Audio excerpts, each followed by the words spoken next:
Hi everyone, this is Dr. Nagin from Marathon Physical Therapy. Today I'm shooting a video for you to explain why incorporating balance exercises or proprioceptive exercises is really important to whatever exercises that you do normally.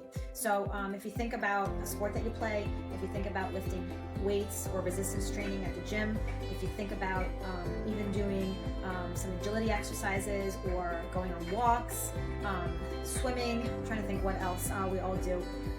Any of those types of activities, it's always good to incorporate some sort of balance exercise into them. So a simple way to do that is to just balance on one leg, okay? So if this seems to be pretty easy for you, the next challenge would be to close your eyes, right? And try to hold really steady, because taking our eyes away takes a little bit less away from our one of the systems that helps us to orient ourselves, right? So of course, you could tell I need some work on this. Another way to make it challenging is to stand on something that's not like a flat, hard surface, something like a cushion, a foam pad, maybe a flat pillow, just to distort what the ground feels like.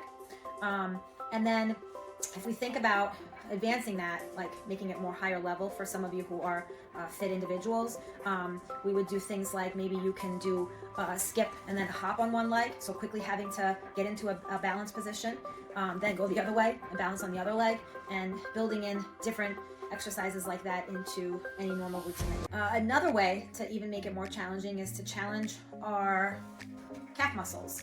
So if we just do some single leg hops right in place, that's very challenging, and it also conditions our calf muscles. Okay, so do both legs.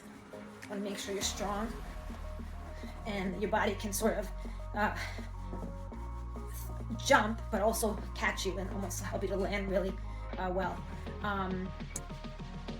The other thing that you can do, which ties into a very important muscle group that helps us to give us control, whether we're moving or we're in a say a subway cart or on a bus that's moving and we're standing still, right? So it jerks us around a little bit, so we have to be able to hold our balance.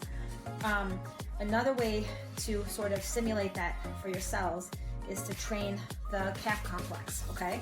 So that the muscle, especially the soleus muscle, it's a muscle that's not talked about as much, but it sits underneath a big calf muscle, and it helps us maintain balance, whether we go forward, or if we land, or when we walk. It's always active. So great way to train the soleus is to, and I'll turn so you can see me from the side, is to shift your weight in place, okay? So when I go backward, it's a different muscle that kicks in, but when I go forward, the soleus kicks in to help pull me back this way and to realign my balance. So I would say my balance is pretty good, but this is still a challenging thing for me. Okay. As I get good at that, I'm gonna switch to one leg. Something more work on just the one muscle versus both muscles. You just want to like pretend like the wind's blowing you forward, and the wind's blowing you backward, and then switch legs. Now when you do this, you're going to feel like your foot's twitching all over the place. That's great. That's all your muscles in your lower leg and your feet that are kicking in. It's giving you great training to all those muscles. Okay, try those out. If they're easy for some of you, message us. We will give you other strategies to make them harder.